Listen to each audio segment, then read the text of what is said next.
Welcome back. આગળ વાત કરીએ તો મહત્વપૂર્ણ સમાચાર મળી રહ્યા છે। ભૂપેન્દ્રસિંહ ચુડાસમાએ નિવેદન આપ્યું છે। શિક્ષકોની હડતાલ પર શિક્ષણ મંત્રીનું નિવેદન સામે આવ્યું છે। શિક્ષણ મંત્રીએ જણાવ્યું છે કે ફરીવાર સાથે બેસીશું અને સંવાદ કરીશું। કોઈ પણ સમસ્યાનો તાત્કાલિક ઉકેલ ન આવે તેવું પણ તેમણે કહ્યું છે। તો સાથે જ કહ્યું છે કે શિક્ષકોની હડતાલને લઈ ચર્ચા વિચારણા કરવામાં આવશે અને સંવાદ કરીને જ આ સમસ્યાનો ઉકેલ લાવવામાં આવશે। સંઘર્ષપૂર્ણ વાતાવરણ રાજ્યમાં ન સર્જાય તેની પણ ખ્યાલ રાખવામાં આવશે। કોઈ સમસ્યાનો તાત્કાલિક ઉકેલ ન આવે આ પ્રકારનું નિવેદન શિક્ષણ મંત્રી ભૂપેન્દ્રસિંહ ચુડાસમાએ આપ્યું છે। આપણે જણાવી દઈએ કે રાજ્યના 2.25 લાખ શિક્ષકો પોતાની પડતર માંગણીઓને લઈ આંદોલનના માર્ગે છે અને આજે વિધાનસભાનો તેઓ ઘેરાવ કરવાના હતા। ત્યારે ભૂપેન્દ્રસિંહ ચુડાસમાએ મહત્વપૂર્ણ નિવેદન આપ્યું છે। થોડા સમય માટે ધીરજ રાખવી જોઈએ। ફરીવાર બેસીશું, ફરીવાર સંવાદ કરીશું અને પછી સરકાર હંમેશ માટે જેમ દરેક મુદ્દામાં મને રૂપાણીની સૂચના છે કે આપણે ક્યાંય સંઘર્ષ નથી કરવો, આપણે સંવાદથી જ બધા પ્રશ્નોનું નિરાકરણ કર્યું છે, એમ આ મુદ્દે પણ અમે ભવિષ્યમાં એ લોકો સાથે બેસીને યોગ્ય સમયે યોગ્ય નિરાકરણ લાવીશું। આજે બોલાવાના છો બાપુ? ના, આજે તો નથી। આજ તો મારું ગૃહ ચાલુ છે। નહીં, આજે એકાદ બે દિવસમાં ઉકેલ આવે એવો મુદ્દો નથી આ, કારણ કે રાજ્ય સરકાર ઉપર ખૂબ મોટું ભારણ આવે એવું છે। એટલા માટે અત્યારે કોઈ એવી વિચારણા નથી।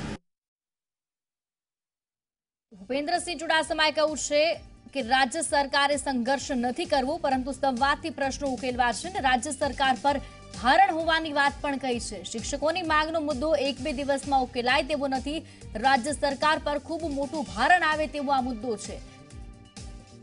ફરી એક વખત સાંભળીએ શિક્ષણ મંત્રીએ શું કહ્યું। થોડા સમય માટે ધીરજ રાખવી જોઈએ। ફરીવાર બેસીશું, ફરીવાર સંવાદ કરીશું અને પછી સરકાર હંમેશ માટે જેમ દરેક મુદ્દામાં મને રૂપાણીની સૂચના છે કે આપણે ક્યાંય સંઘર્ષ નથી કરવો, આપણે સંવાદથી જ બધા પ્રશ્નોનું નિરાકરણ કર્યું છે, એમ આ મુદ્દે પણ અમે ભવિષ્યમાં એ લોકો સાથે બેસીને યોગ્ય સમયે યોગ્ય નિરાકરણ લાવીશું। આજે બોલાવાના છો બાપુ? ના, આજે તો નથી। આજ તો મારું ગૃહ ચાલુ છે। નહીં, આજે એકાદ બે દિવસમાં ઉકેલ આવે એવો મુદ્દો નથી આ, કારણ કે રાજ્ય સરકાર ઉપર ખૂબ મોટું ભારણ આવે એવું છે। એટલા માટે અત્યારે કોઈ એવી વિચારણા નથી।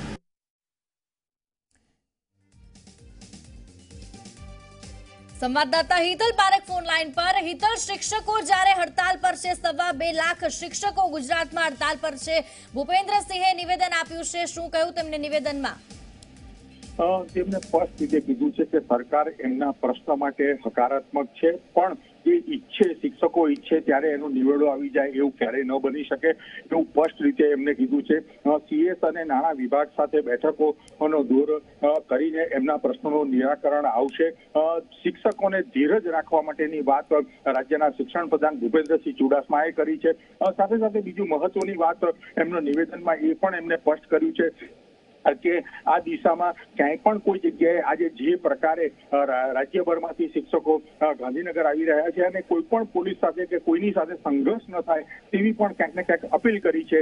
એટલે ક્યાંક ને ક્યાંક જોવા જઈએ તો એક તરફ રાજ્યમાં એસટીની હડતાલ છે, હવે શિક્ષકોની હડતાલ છે, તેના કારણે સરકાર બીચમાં આવી છે અને ભૂપેન્દ્રસિંહ ચુડાસમાએ પણ સ્પષ્ટ કર્યું છે કે સરકાર તેમના પ્રશ્નો માટે હકારાત્મક છે, પણ એના માટે ધીરજ રાખવી જરૂરી છે। જી બિલકુલ હિતલ, આભાર માહિતી બદલ। તો શિક્ષકો અને એસટી બંને હડતાલોને લઈ સરકાર પર ક્યાંક ને ક્યાંક ભારણ આવી શકે તે વાતનો પણ તેમણે સ્વીકાર કર્યો છે।